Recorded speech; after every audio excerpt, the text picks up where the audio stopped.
If you're into investment, property investment, and everything related to the property, guys, you have a treat today.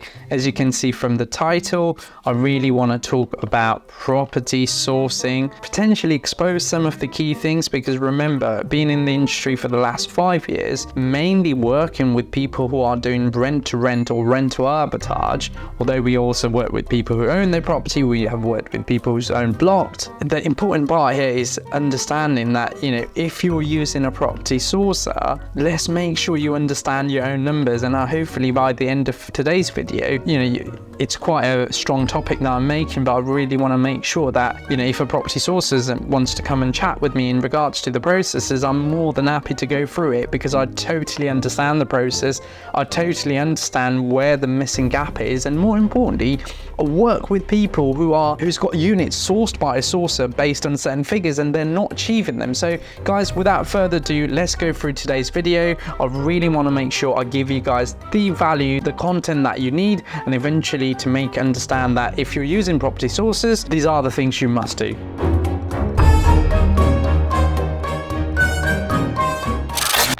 Before we get started, what is property sourcer? Well, they are effectively an individual or a company who potentially go and find you guys the best deal, especially if you're time poor, right? And obviously you might have knowledge on it or you might not have knowledge on it, but especially if you're time poor, you don't have time, they're generally the good people to use. They are the people that you want to have in your power team to go and find you the best investment opportunities. So you've probably seen, and I've personally worked with some amazing sources who today run their own short-term rental and Airbnb business. So hats off to them. The ones they do are the people who genuinely understand the sourcing side of rent-to-rent sourcing of your service accommodation business. But if you don't and they just source you, the first question is, do they really understand the business? The second question is, do they really understand the number they put on that paper while they're deal presenting is the number that you're going to achieve? And it's no surprise so many aspiring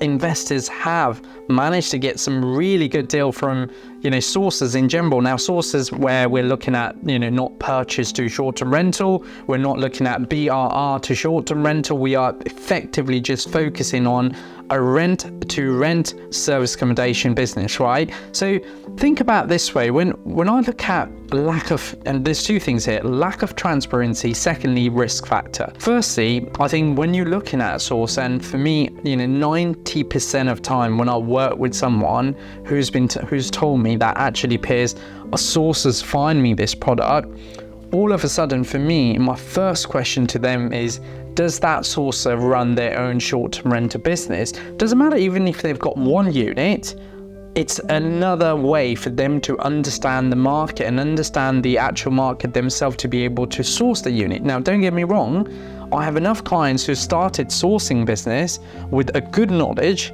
right, ethical, and actually delivered that for their customers, and in return they've now built a pot which they've now invested on short-term rental business themselves. I've got amazing, and I've worked with them, I've given them all the tools, support they need to get bookings, set system, hire people, we go through all of that. But at the same time, last year was probably a little bit shocking for me, where I've seen more and more investors who's gone and got a unit but have not had an idea about, is that unit actually going to make that occupancy rate, which wasn't true, because because it didn't make that return, they had to come to me to find a solution to get them bookings.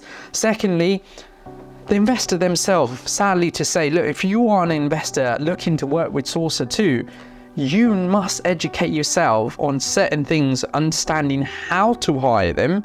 But also, if you're looking to get a product and a service or a property through a sourcer, you must understand how to run the property or a short-term rental business yourself too. So firstly, let's eliminate the risk of you working with sourcer. Remember guys, you need to make sure they are fully compliant. Do not, if they can't, the first thing, they should be sending you this. The sourcer that sends you their terms and condition with all the compliance result, they're the people that you want to work with firstly, because that they're ethical straight away. Secondly, you need to make sure you ask the sourcer, can I speak to another investor of yours?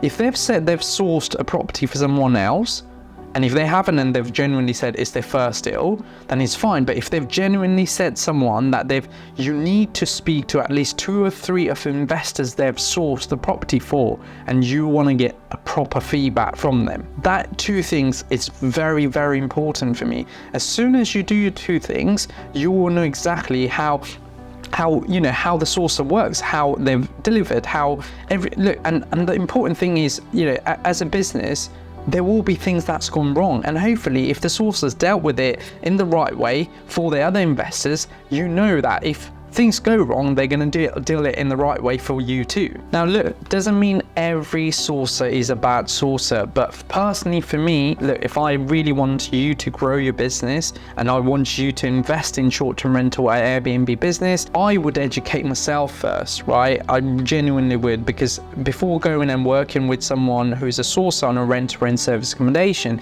yes, they might have a year, 2 years knowledge, but they might not have the real knowledge about the current market.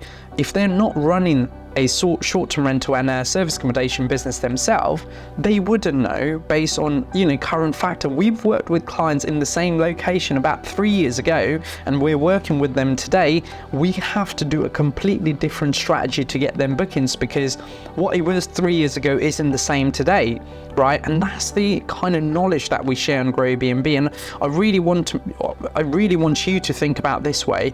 If you're going to use Sourcer, you must understand that you have the knowledge on how to hire that sourcer, create your own checklist. Secondly, you must have the understanding of running a service accommodation business. So do not use a sourcer if you don't understand or have those 2 things together in place. Now that is a wrap on today's video. I really wanted to make sure, I wanted to put it short, sweet, but making sure that you have the knowledge that you need for understanding property sourcing, what you need to understand while you're working with a property sourcer on a rent to service accommodation business, and eventually that investment should make you profit. Should make you, if a source is that good, you should just be able to list that property on Airbnb and booking.com and start making money straight away. So guys, thank you so much for watching another Grow Airbnb video. We will be back with another video soon.